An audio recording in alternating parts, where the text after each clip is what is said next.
Hi, it's me again, and giving this time my comments on the second set of papers, session 2. Again, I've organised my comments in relation to a series of headings, and I'd like to begin with the heading of time. Each of the papers is characterised by a sensitivity to temporality, which I found really interesting to think about. For example, Rita's account of the now of the classroom captures a very immediate and vivid register for experience, which is distinct from the well-worn time-space pathways and routines of the school. There's a sense of a one thing after another immediacy in the now that she captures in her approach. And I wanted to know, I suppose, a bit more about how this connects to other temporal registers. I'm very taken with her idea of time as hybrid, both material and experiential, which I think is really, really powerful.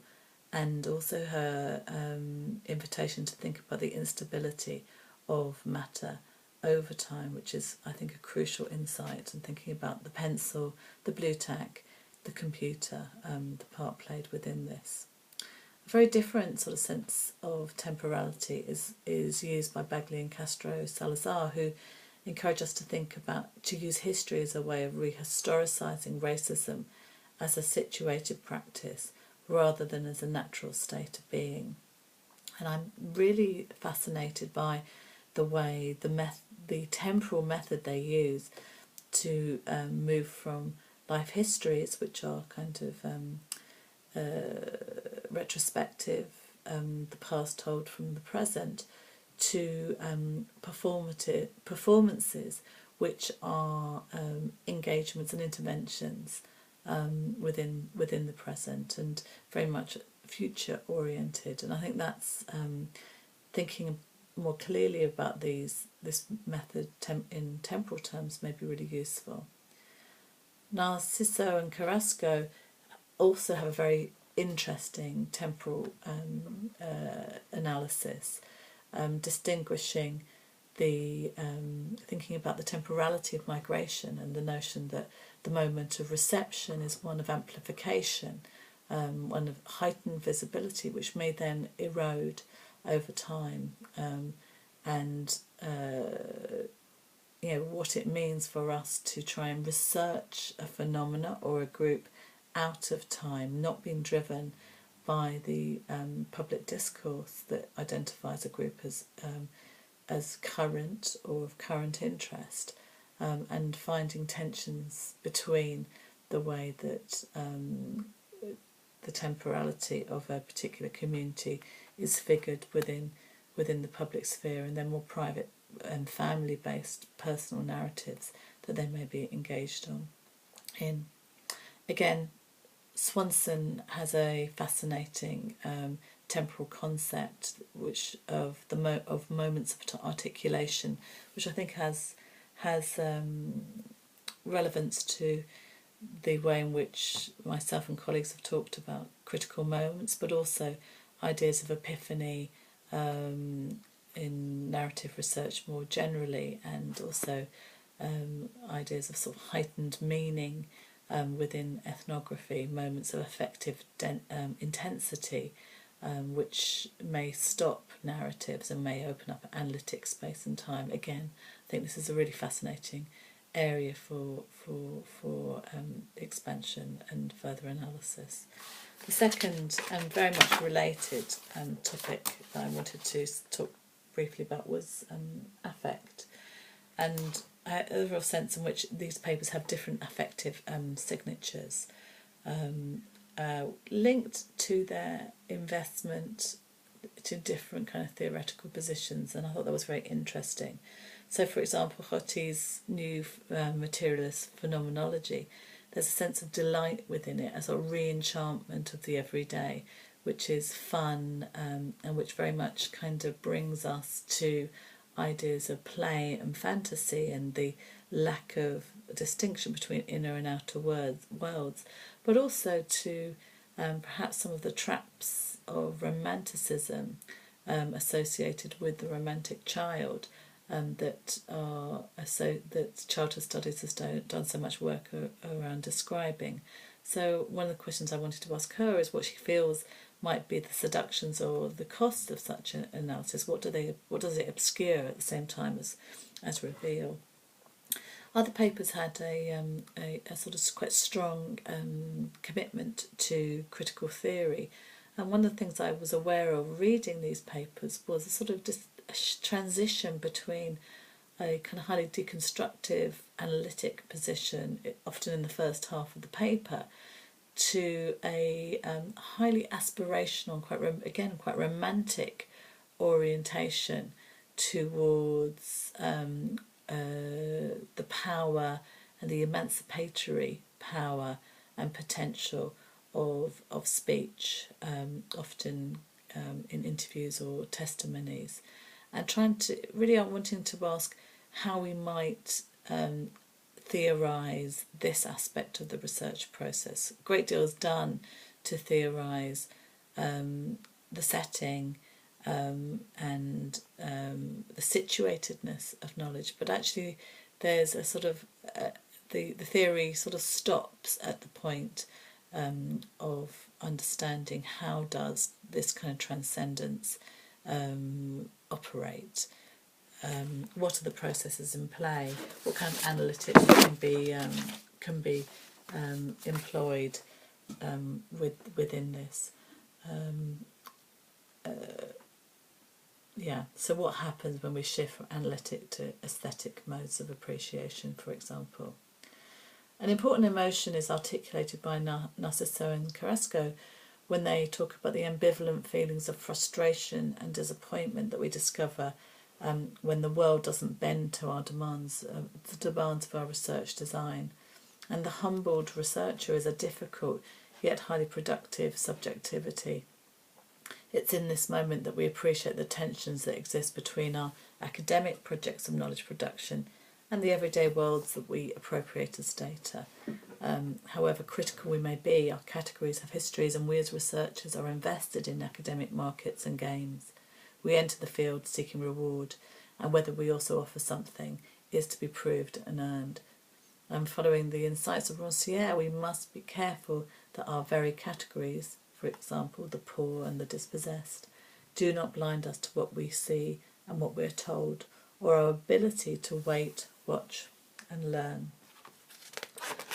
The third point I want to make is about practice, and to ask what our practice is, and whether our research is practice, and how that's distinct from the practices of professionals, for example, that we may be looking at.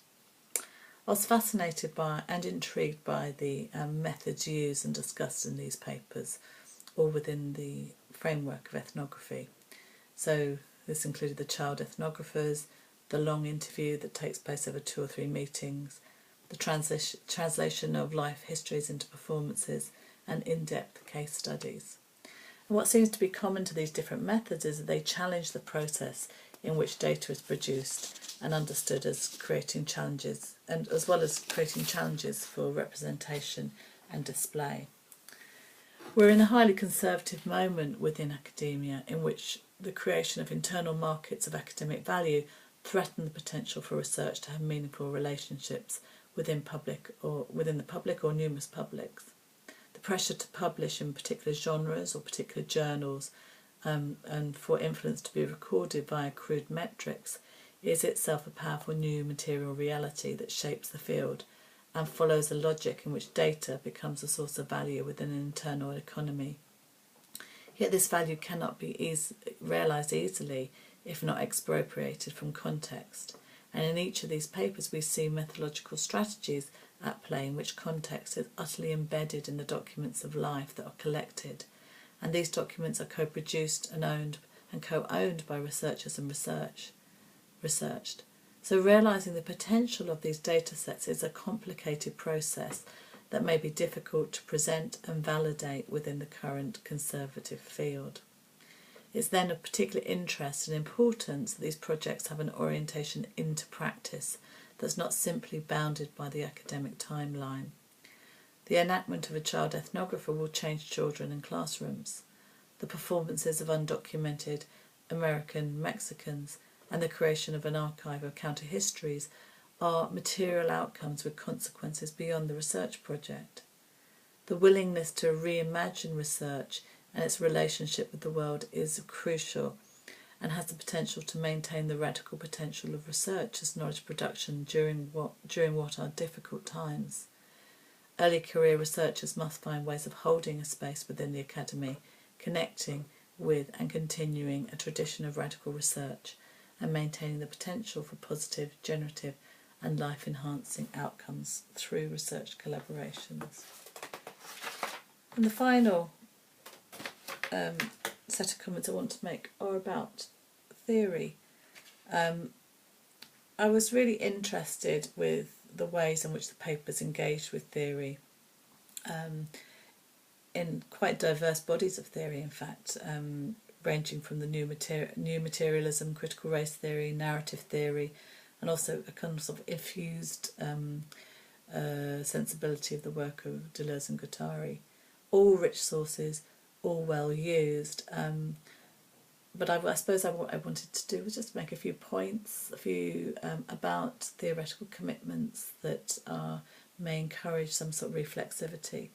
The first is the danger of the creation of straw men, the way in which academia demands the creation of the new, and the easiest way to do that is by ruptures with the old, which is most easily enabled by processes of simplification and misreading and of the past and the creation of straw men. And I'm not alone in wondering whether there may be more generous ways of inserting oneself into a field and a tradition, finding points of connection, echoes over time, and accepting that texts are historically situated objects that can be remade with new audiences again and again. There's also the problem of the danger of the emperor's new clothes. And I think it's important that we have a reflexive and historical sensibility that alerts us to the ways in which ideas have valence within particular moments, gaining influence in audiences. They're encouraging us to wonder why this is so, as well as understanding ourselves drawn to these compelling positions. I like it when authors demonstrate a self-awareness about their relationship to theoretical fashions, as well as to a longer tradition in which they may be positioned within. I like it even more when authors recognise that their readers also are situated within this matrix, even able to imagine how future readers struggle to connect with the original context of the writing. And I think this is something that the authors in these papers are all engaged in. The third danger or issue I wanted just to be alert to is theory operating both as a tool and as a community. Theories can provide a community of interpretation for us, offering forms of recognition to us as well as tools to do new work. As tools, they can demonstrate, they can prove themselves in profound ways. As communities in interpretation, they have the danger of creating ghettos or exclusive communities. So I think we need to be aware and sensitised to that. Overall, the 4 papers give me much hope that excellent, inventive, committed and courageous research is taking place within the broad methodological church of educational ethnography. The papers have inspired me and will encourage me to read and follow references. I like that they are all very different, yet are recognisably characterised by a common sensibility that recognises that methodology is not simply a means to an end, but is inventive, what Masumi calls affirmative objects, which embrace their own inventiveness and not afraid to own up to the fact that they add, if so meagerly, to the reality that they seek to document. So thank you so much for having me here, and enjoy your discussion.